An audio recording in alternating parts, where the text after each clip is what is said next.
What's up, wrestling fans? Welcome back, and thank you for once again entering the Nightmare Room. This is our Clash of Champions special. For this week's episode number 5, we have my top 5 Clash of the Champions moments and my previews and predictions for this Sunday's Clash of the Champions pay-per-view brought to us by the WWE. Let's get into it.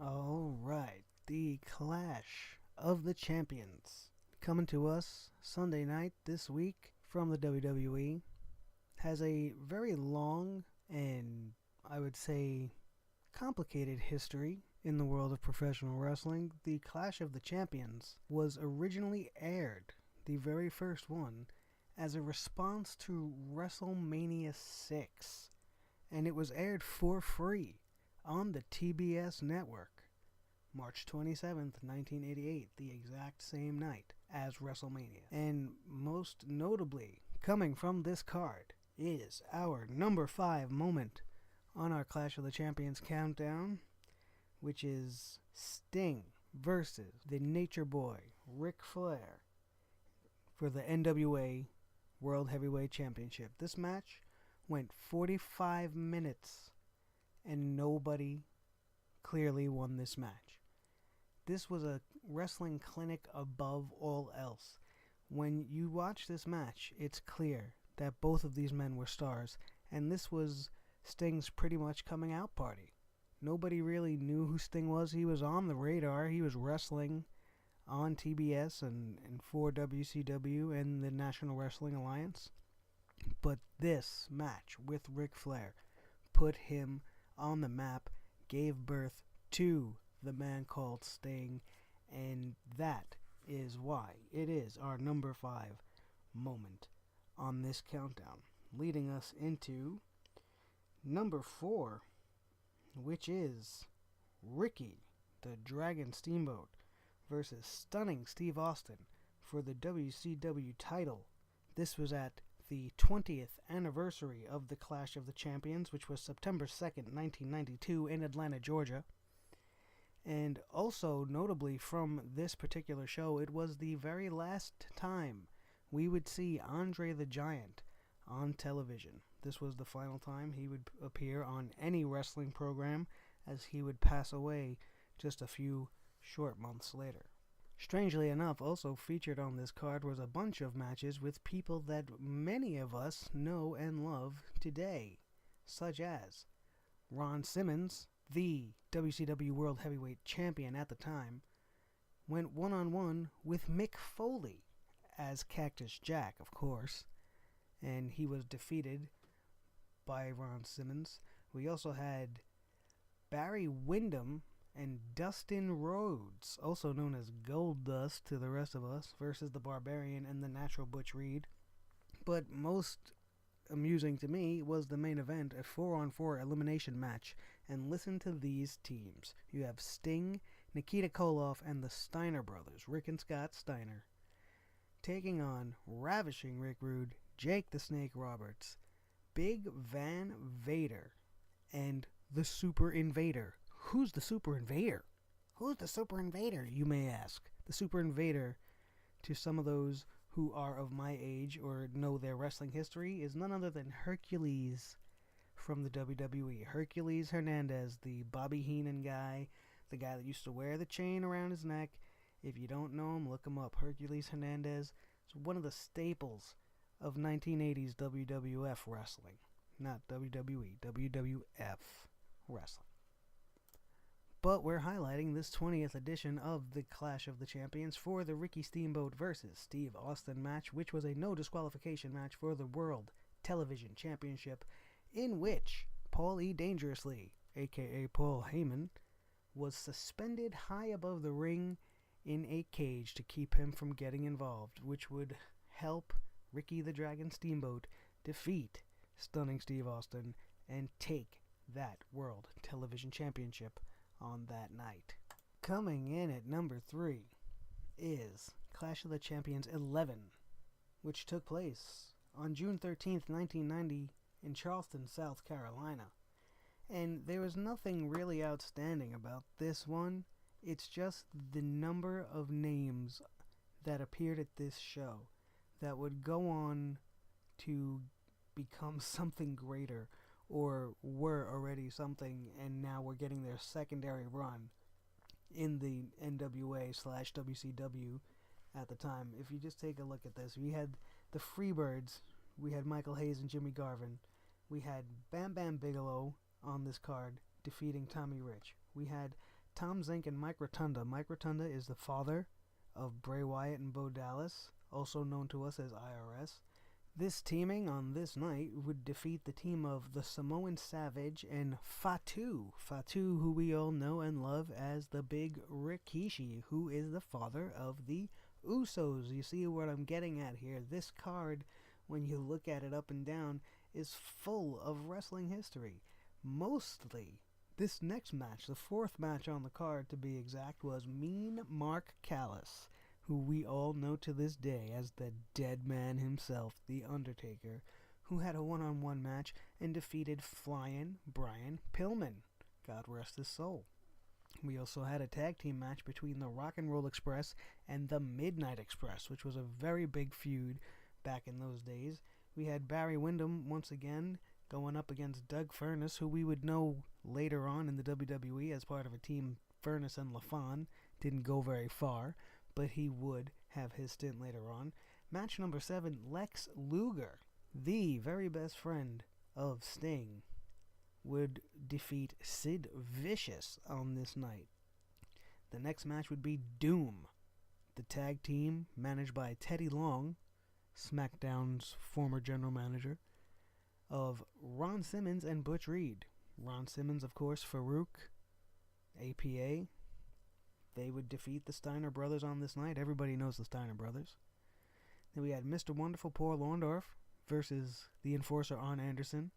And in the main event, we had the Junkyard Dog beating the Nature Boy, Ric Flair, in a singles match for the NWA World Heavyweight Championship, although it was a disqualification and the Dog would not get the title. That match card that I just read to you is full of nostalgia, full of history. To go back and watch that, which you can on the WWE Network for just $9.99, and I have, and when you go back and watch it, it's just almost overwhelming for your inner wrestling fan. It's a really fun show to watch.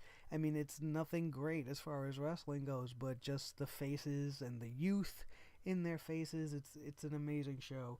And that's why it comes in at number 3 on this countdown, leading us up into the number 2 moment. Clash of the Champions number 35, the final edition of the Clash of the Champions under the WCW banner before it closes its doors. And that would take place in Nashville, Tennessee on August 21st, 1997.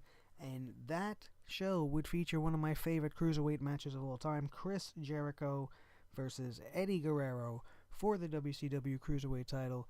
What a match this is. You guys, if you haven't seen it and you have the network, please go back and watch this match. It's one of the greatest things WCW ever did. It's just a very entertaining match.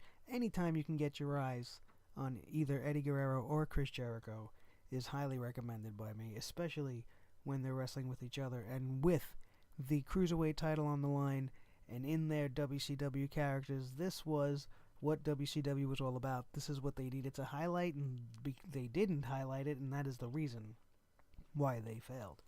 Number 2, definitely Chris Jericho versus Eddie Guerrero for the Cruiserweight title. And now,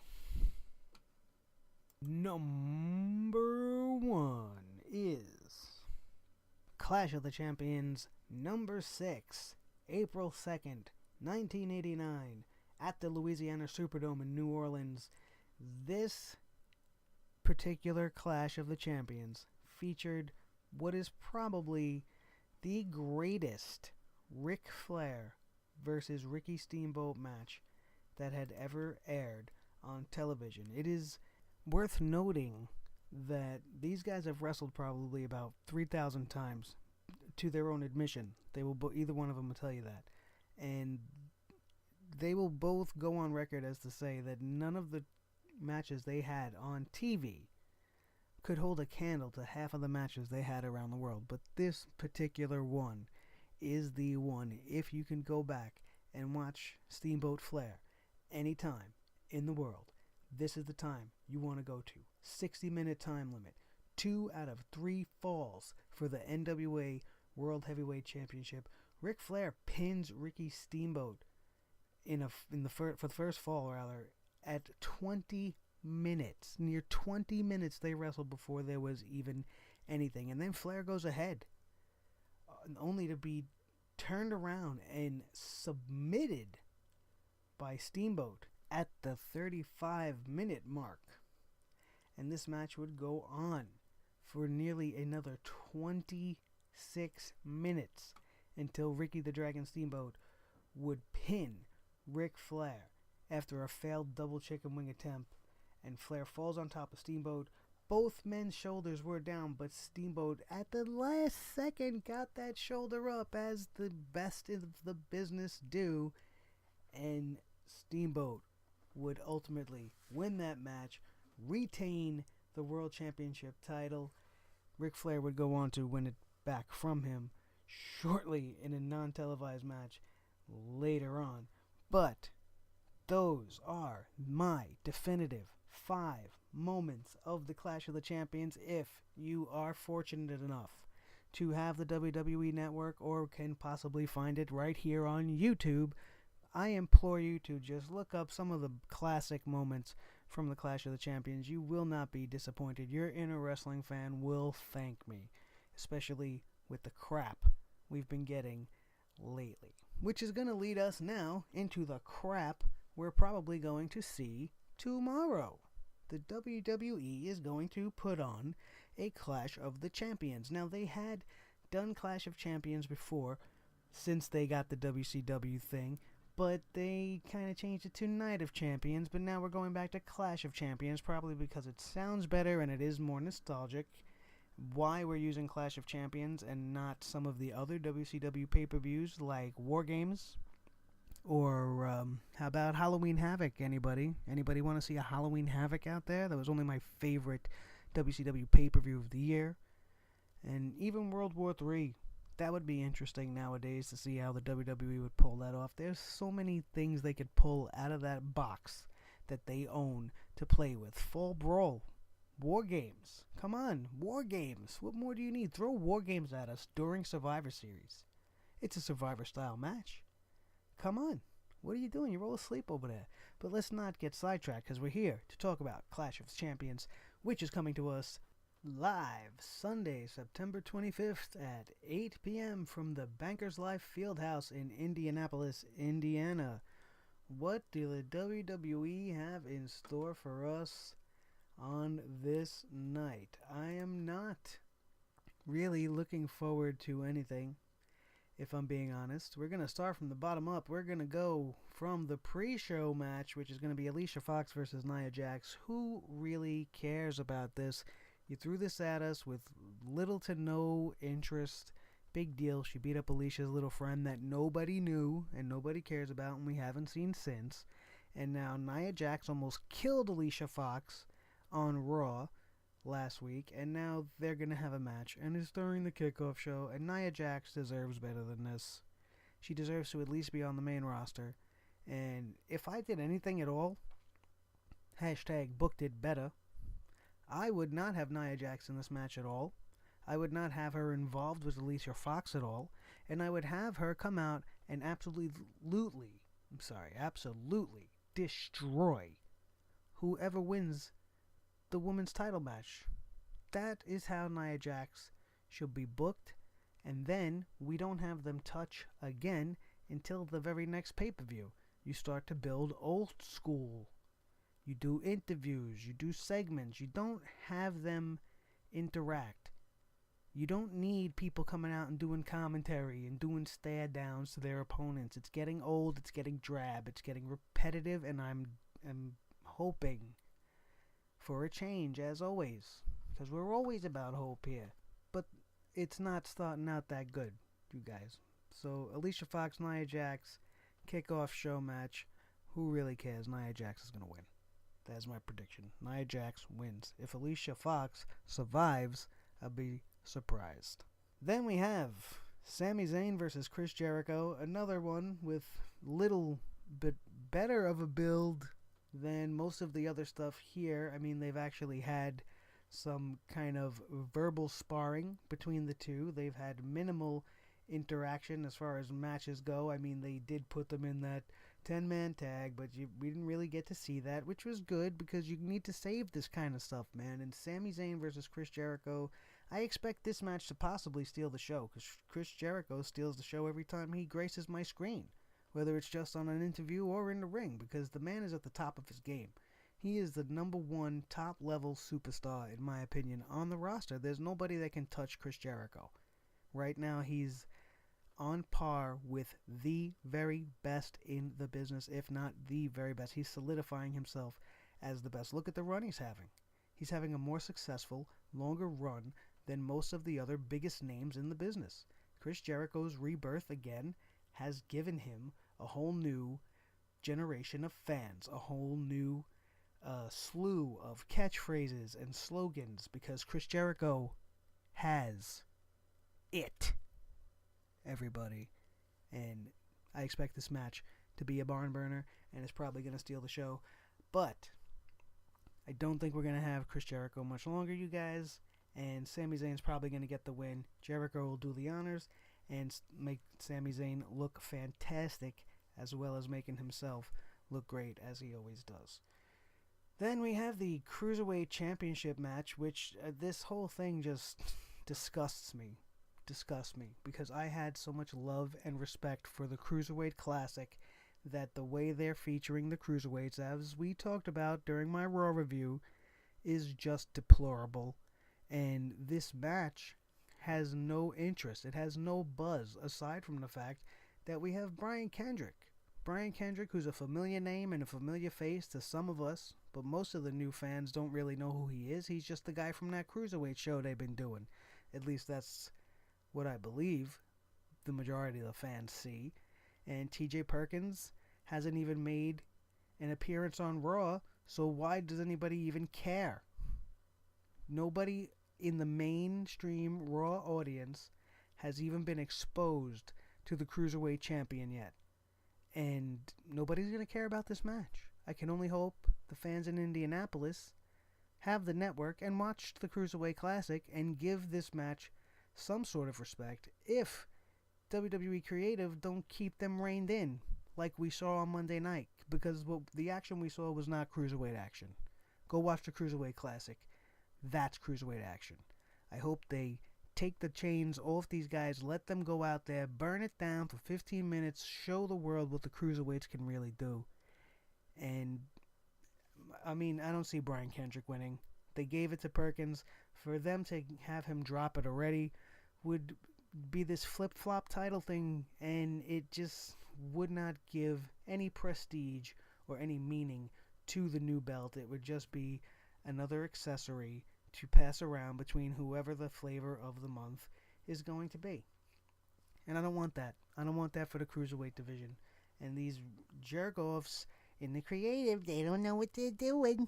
You know, we don't know, you guys. I don't know. Maybe we'll just let them do it and see what happens.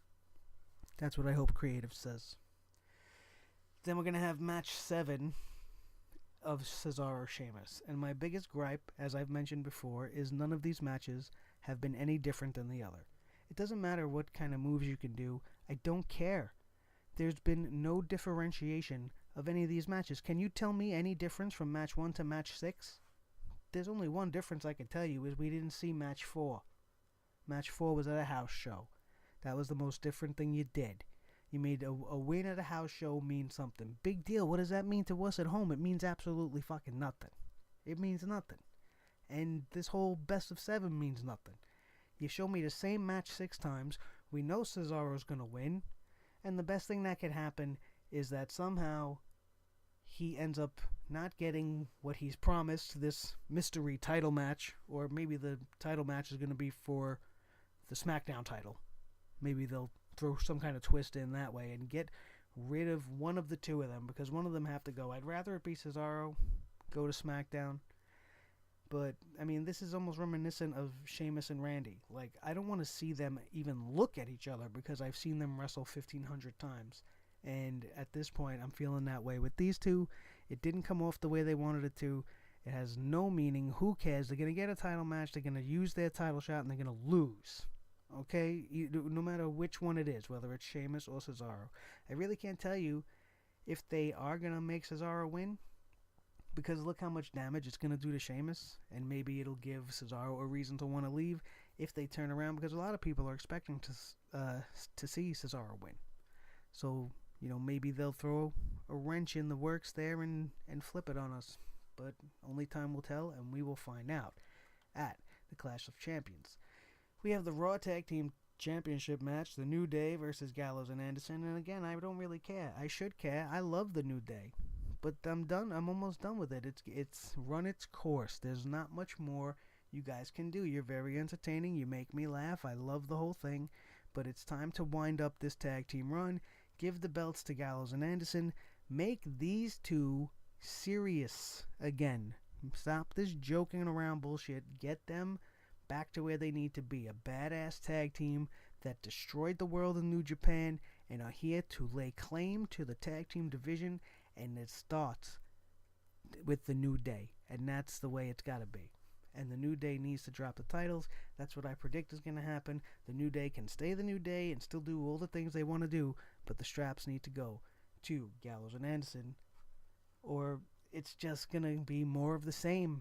And that's not what we need. We need some different stuff. Because more of the same is not going to work. And they're only going to keep getting the same results.